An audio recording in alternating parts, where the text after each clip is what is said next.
Rahayu, jumpa lagi dengan saya Begawan Ciptaning Mintaraga. Pada episode kali ini kita akan membahas tentang Garuda Wisnu Kencana.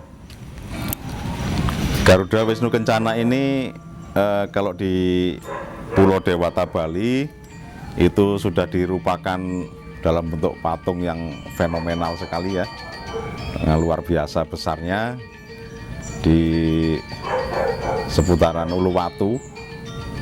Nah itu juga sempat tertunda sekitar berapa puluh tahun, mulai desain awal Wisnu kepalanya, kemudian ada kepala Garuda, dan baru selesai kemarin diresmikan oleh Presiden Jokowi.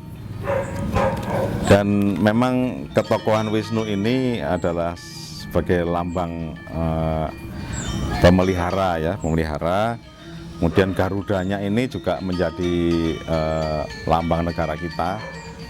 Nah, kemudian kita babar kira-kira seberapa besar sih peran dari Garuda ini untuk kemanusiaan gitu ya.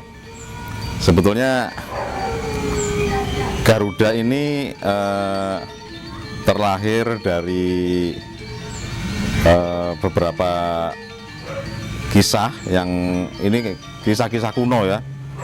Dahulu Begawan Daksa memiliki 14 putri ya, mempunyai para sangat cantik. Nah kemudian keduanya menghadap ke Begawan Kasyapa dan mereka minta supaya diberi anak gitu ya.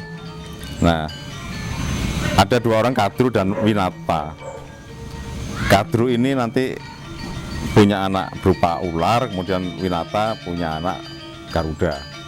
Nah Kadru ini nanti anaknya berupa ular tadi itu ingin merebut Tirta Amerta ya, itu yang membuat kehidupan ini semakin fana, hidupnya semakin lama gitu ya. Kepercayaan waktu itu seperti itu. Nah kemudian si Garuda ingin membebaskan Winata ibunya dari perbudakan oleh Kadru, padahal itu mereka kakak adik gitu ya. Nah pertempuran antara pasukan ular dengan Garuda kemudian dimenangkan oleh Garuda. Nah Garuda membawa lari Tirta Amerta itu, kemudian ketemulah dengan Batara Wisnu. Oleh Batara Wisnu ditanya, kenapa membawa lari Tirta Amerta? Ini akan saya pergunakan untuk membebaskan ibu saya. Dan Tirta Amerta tadi dimintalah oleh Batara Wisnu, akan tapi direbut lagi oleh si Garuda dan terjadi pertempuran yang tidak seimbang antara Garuda dan Batara Wisnu. Kemudian takluklah Garuda, kemudian mengabdi kepada Batara Wisnu. Saya siap mengabdi dan siap dijadikan apa saja oleh Batara Wisnu. Kemudian oleh Batara Wisnu, Garuda tadi dijadikan sebagai tunggangan ya, sebagai wahana, dan dengan bantuan Batara Wisnu kemudian Winata ibunya dapat dibebaskan oleh si tadi Kadru ya. Dan makna simbolisnya Garuda sebagai kendaraan Batara Wisnu ini terdapat di beberapa candi kuno di Indonesia, antara lain di Prambanan, kemudian di Mendut, Penataran, Belahan, Soko, dan Candi Cetho ya.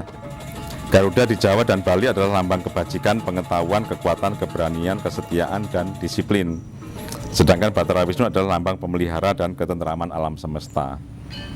Nah Indonesia yang waktu itu belum memiliki lambang negara, kemudian memilih Garuda sebagai lambang negara. Dan yang dipilih kemudian didiskusikan oleh baik itu Bung Karno, kemudian oleh BPUPKI dan lain-lain, kemudian didesain supaya Garuda itu juga melambangkan hari dan tanggal kemerdekaan kita. Ada yang bulunya jumlahnya berapa, lehernya berapa, ekornya berapa, itu semua ya. Dan desain yang terakhir yaitu memegang pita dengan tulisan Bhinneka Tunggal Ika. Itu sangat luar biasa. Jadi arti semboyan Bhinneka Tunggal Ika itu diambil dari Kakawin Sutasoma karya Empu Tantular. Jadi bineka berarti beraneka ragam atau berbeda-beda, tunggal berarti satu, kata ika berarti adalah berbeda-beda tetapi satu. Jadi berbeda-beda suku, berbeda-beda keyakinan, berbeda-beda agama, berbeda-beda golongan, akan tetapi tetap satu. Satu itu apa? Satu adalah kita percaya kepada Tuhan Yang Maha Esa. Dan satu yang kedua lagi adalah bahwa kita adalah bangsa Indonesia. Nah, itulah Negara Kesatuan Republik Indonesia yang terdiri atas beraneka ragam budaya, bahasa, daerah, ras, suku, bangsa, dan agama dan kepercayaan telah sepakat untuk menjadikan NKRI sebagai negara kesatuan. Dan semoga dengan adanya keris Garuda Wisnu Kencana ini yang saya buat tahun 2015 bisa tetap menyatukan bumi pertiwi dan kita tetap menjadi satu kesatuan. Dan ini saya buat secara kelengan, hitam legam ya, tanpa ada pamor sama sekali, dan dibuat rangkanya itu jenis kekandikan di Lombok oleh Semeton Sagap di Taliwang, Lombok ya. Halo Semeton. Dan seperti biasa ini dikerjakan oleh Pande Misyanto di Sumenep, Madura, dan saat ini keris ini juga bukan menjadi koleksi saya, sudah menjadi koleksi kolektor di Jakarta. Mudah-mudahan tetap kerasan di gudang pusaka kolektor.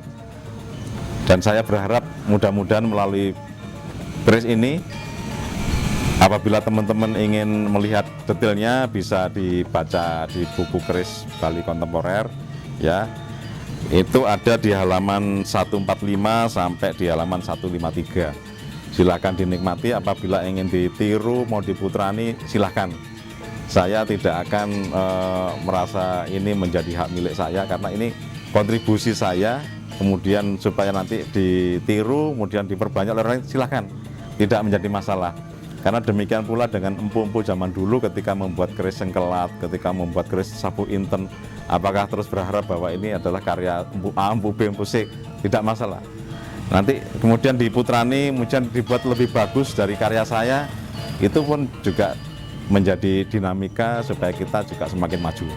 Akhir kata, demikian yang dapat saya sampaikan, mudah-mudahan semakin menambah kecintaan kita pada keris sebagai khasana budaya Nusantara. Rahayu.